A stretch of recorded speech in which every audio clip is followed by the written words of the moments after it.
I thought he was ready for stardom, but he doesn't seem too thrilled.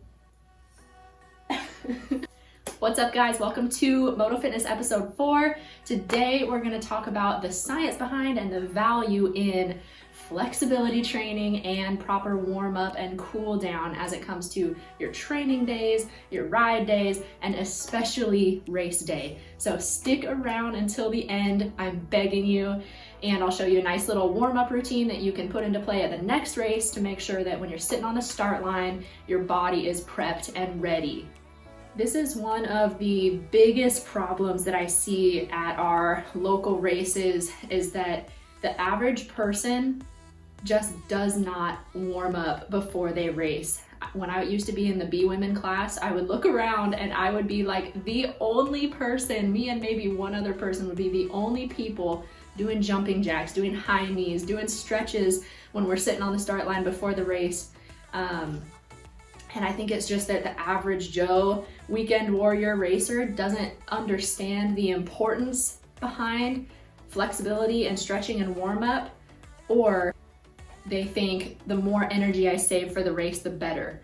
But let me ask you this, would you ever start up your bike, cruise to the start line, park, shut your bike off, and then not start it again until you are next to go for the race? Absolutely not. We would never do that. You warm up your bike thoroughly before you race. Same goes for your body. It's the same concept. All right, so first let's talk flexibility. Flexibility is the normal extensibility of your tissues to allow for full range of motion, or the capability of your tissues to elongate and stretch optimally to allow for proper movement.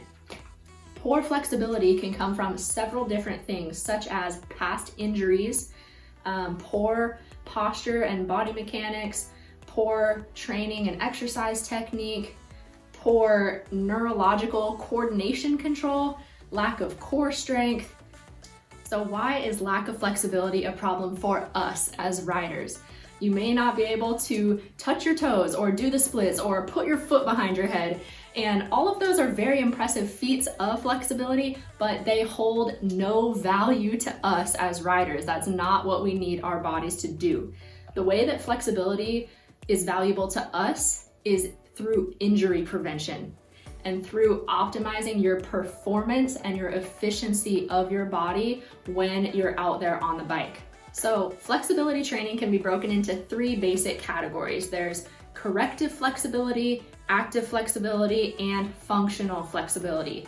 Corrective and active flexibility are very important things to include in your training, in your typical day-to-day workouts to help to improve muscle imbalances you may have and to target those muscles that you know are tight on you so that your posture can be in better alignment and you can have better range of motion of your joints to begin with.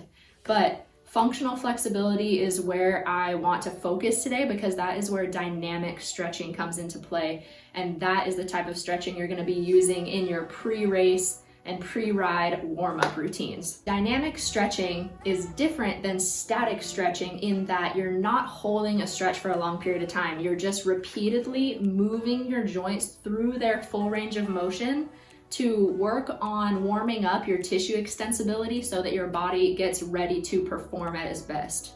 A dynamic stretching routine combined with more of a general 5 to 10 minute warm-up, whether it be walking or jogging or jumping jacks or high knees or something, combining those things can get your body ready for the race by increasing your tissue temperature, increasing your heart rate, increasing your breathing rate, improving the nutrient exchange and the oxygen exchange that comes along with the blood flow circulating through your body and through your tissues. That improves your range of motion, decreases your muscle stiffness and relaxes things before the race, and gets you psychologically more prepared for the race. There's a lot of very powerful hormones and chemicals circulating in your body when you're sitting on that start line. There's a ton of adrenaline, epinephrine, norepinephrine. There is a ton of cortisol. It's a very stressful situation for your body. Even if it may be a positive stress to you, it still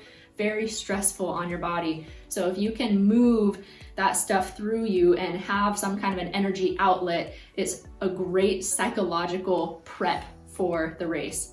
So all of these things together work to prepare your body to better quickly adapt to the sudden spike in physical and psychological demands that are placed on your body when that gate drops, when that shotgun fires, because it happens fast. So if you warm up ahead of time, your body will be able to get to work and get into the flow that it needs quicker than if you were to just kind of lounge around on your bike, maybe stretch your forearms a little bit and then go.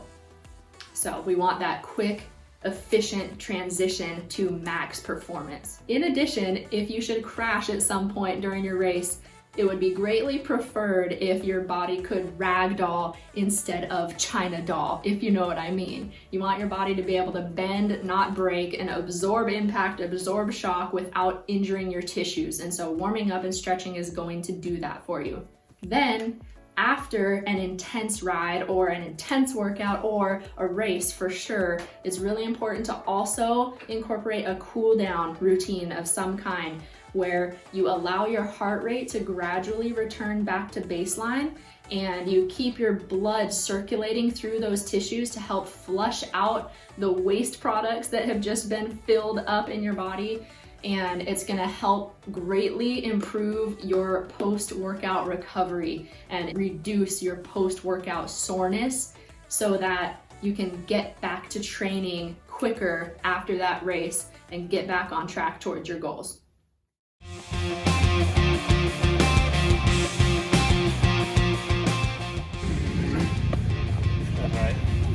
So your pre-race workout? Yep.